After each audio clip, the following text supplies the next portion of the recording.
Pada periode 622 hingga 632 Masehi, di Madinah, terbentuk sebuah model kepemimpinan yang tidak hanya bersifat politik, tetapi juga etis dan berbasis nilai.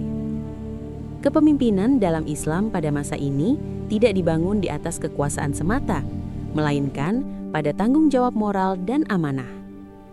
Dalam banyak riwayat hadis, Nabi Muhammad menegaskan bahwa setiap pemimpin akan dimintai pertanggungjawaban atas apa yang dipimpinnya. Sebagaimana disebutkan dalam Sahih Bukhari dan Muslim. Setiap kalian adalah pemimpin, dan setiap kalian akan dimintai pertanggungjawaban atas yang dipimpinnya. Prinsip ini menunjukkan bahwa kepemimpinan dalam Islam bersifat akuntabel, bukan absolut. Di Madinah, kepemimpinan dijalankan dengan pendekatan musyawarah, sebagaimana tercermin dalam konsep syura. Al-Quran dalam surah Asy-Syura ayat 38 menyebutkan bahwa urusan kaum beriman diputuskan melalui musyawarah di antara mereka. Hal ini menunjukkan bahwa keputusan tidak diambil secara sepihak, tetapi melalui proses kolektif yang mempertimbangkan berbagai perspektif. Selain itu, kepemimpinan juga ditandai oleh keadilan. Dalam surah An-Nisa ayat 58, Allah memerintahkan untuk menyampaikan amanah kepada yang berhak dan menetapkan hukum dengan adil. Ayat ini dalam tafsir Ibnu Katsir dijelaskan sebagai dasar kewajiban pemimpin untuk berlaku adil dalam setiap keputusan.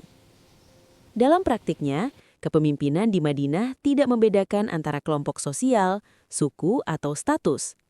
Keadilan ditegakkan bahkan terhadap diri sendiri dan kerabat terdekat.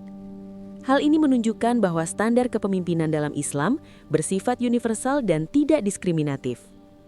Lebih jauh, kepemimpinan juga diiringi dengan sikap rendah hati. Dalam banyak riwayat sirah, Nabi Muhammad hidup sederhana, tidak membangun jarak sosial dengan masyarakat, dan terlibat langsung dalam kehidupan sehari-hari. Model ini menunjukkan bahwa kepemimpinan bukanlah simbol kekuasaan, tetapi pelayanan kepada masyarakat. Dalam perspektif sejarah, sistem kepemimpinan di Madinah menjadi salah satu contoh awal integrasi antara nilai spiritual, hukum, dan tata kelola sosial. Para sejarawan seperti Al-Tabari dan Ibnu Khaldun mencatat bahwa stabilitas masyarakat Madinah tidak hanya ditentukan oleh kekuatan politik, tetapi oleh kualitas kepemimpinan yang etis.